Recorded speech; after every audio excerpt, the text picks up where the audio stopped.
ভালো স্ত্রীর চারটি চিহ্ন থাকে। এই চারটি চিহ্ন যদি আপনার স্ত্রীর মধ্যে থাকে তাহলে বুঝবেন যে আল্লাহ পাক আপনার স্ত্রীকে আপনার জন্য নিয়ামত হিসাবে পাঠিয়েছে, আপনার জন্য নিয়ামত।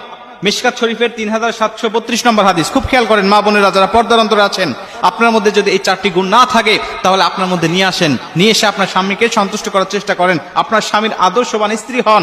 যদি আদর্শবান স্ত্রী হতে পারেন তাহলে দুনিয়াতেও শান্তিতে পাবেন, পরকালেও আপনি শান্তিতে থাকতে পারবেন।